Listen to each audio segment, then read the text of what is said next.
Hello fellow tryhards, it's Mad Buddha back again. This time we're going to be taking a deeper look at Sky Temple. Sky Temple is a medium-sized 3-lane map. It has 5 mercenary camps, 2 knight camps which push along the top lane, and 2 siege giant camps which push along the bottom lane, and 1 boss camp which pushes along the bottom lane as well. The map mechanic on Sky Temple are the temples. There are 3 temples, 1 in the top, 1 in the middle, and 1 in the bottom. The top lane temple shoots top lane fort, then mid fort, then bottom fort, then top keep, then middle keep, then bottom keep, and then the core in that order. The middle temple shoots the middle fort, then the top fort, then the bottom fort, then the middle keep, then the top keep, then the bottom keep in that order. And the bottom temple shoots the bottom fort, then the middle fort, then the top fort, then the bottom keep, then the middle keep, then the top keep, and then the core in that order. Let's talk map timers. The map mechanic spawns for the first time at 1 minute and 30 seconds, and it will always be the middle temple and the top temple. The next set of temples always spawns 2 minutes after the last shots of the previous temples have been expended. The second round of temples on Sky Temple will always be a 1 temple point, and it will always be the bottom temple. After the first 2 rounds of temples, it is random which temples get picked for the next phase. Let's talk some of the basic strategy that teams use on Sky Temple. Because we know that the first 2 temples are always middle and top, teams will opt to either trade for middle for top and get equal damage, or fight over each point in turn. Usually during the first point, someone from both teams will stay bottom lane and soak minions. This is because it is usually more valuable to get the experience from all 3 lanes while fighting over the points than it is to omit bottom lane and try and win the fight. However, if you do win the fight and get several kills, the experience gain can be equally valuable as the minions in bottom lane. However, since the next round of temples is always going to be a solo point bottom, giving up pressure on bottom lane can mean that the other team has the ability to push over towers and even the well in bottom side, which almost guarantees them a victory in the next fight for the second temple phase. Because you won't have a well that you can heal off of for your team, and you won't have the defensive structures that allow you to take aggressive positionings on the next temple phase. As such, it's usually best to just keep 1 person in bottom lane. In between the first and second temple phases is when you're going to get your first soak and camps phase. And because of this, it's important to understand the 2 different predominant ways in which teams like to play the phase. The Korean style is to get a very early night camp on top and use the pressure of the early night camp to take siege giants and then try and push bottom for all the reasons we just talked about. The American style, however, is to get an early siege giants and try and force people to go bottom and deal with the siege giants, and then time out the top lane night camp to push at the same time as the objective phase. The idea, of course, with the Koreans being that they will get down a well or defensive structures with the siege giants, whereas the North American idea being that if they have a night camp pressuring at the same time as the temple, they're going to find themselves in a position where the enemy team has to send 1 person top lane to deal with the pressure and can only put 4 people bottom. That's a little bit about the basic strategies that teams use to play Sky Temple. Now let's talk about some of the areas where you're going to get in key team fights and how the terrain in those areas affects what you can and cannot do. Let's take a look at the siege camp area and how this web of choke points leads to some of the most destructive team fights on the map Sky Temple.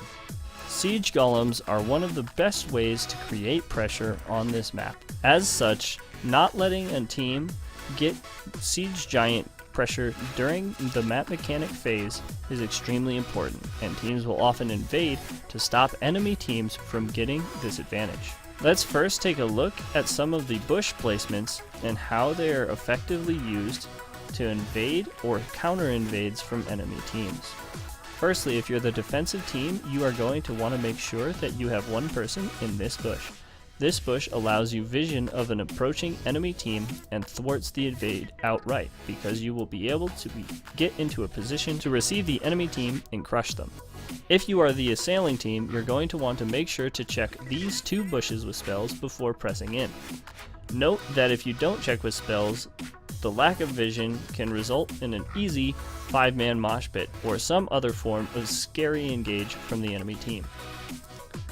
Also, a good note for the assailing team is to not all stack your way through this choke here. A couple of you should always try and wrap around this point up through this bush here, which is why we check both of them with spells, and assail the point in a bigger arc. This gives you more access to the backliners of the enemy team, and because you won't all be stacking in this one choke point, the enemy team cannot get massive value out of their AoE spells.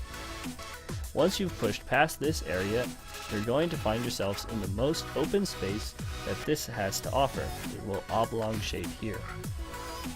One of the common mistakes is always when we talk about fighting in areas with camp capture points is that you do not need to stand on the camp capture point itself. It's always more worth it to win the team fight and let the other team get the camp than it is to sacrifice your entire team to capture siege giants.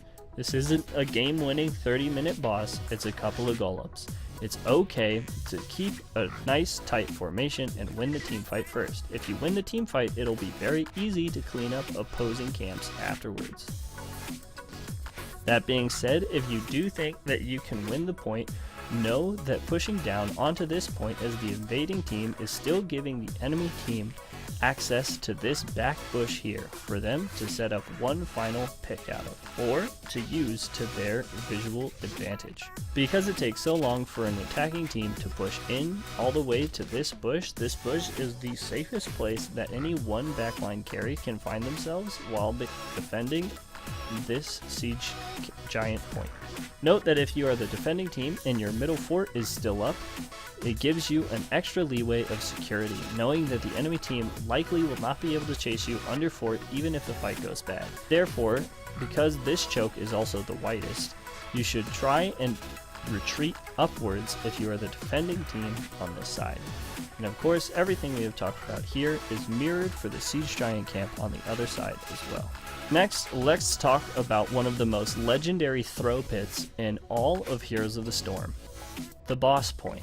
This boss point, while it looks open, is actually a giant death trap, and that has to do a little bit with the mechanics of the boss itself. The boss itself has both a knockup and a tornado, and the knockup actually takes up nearly the entire space in this area, meaning that the only dodgeable regions north and south of the boss are so small that you're locking yourself into a choke point, where you will be unable to dodge enemy skill shots, even though you have dodged the boss. Also keep in mind that the tornado that the boss spawns is completely RNG, meaning that it is random where it goes and how it pushes you. Meaning even if you assault the boss perfectly, you might get completely screwed out of a good engage purely due to game mechanics. This means that no matter how well both teams play, there's always some element of luck involved with assailing this point. Outside of the boss mechanics themselves and how they cut up this space though, it is admittedly a very open area. However, it's only open once you pass the bushes on either side.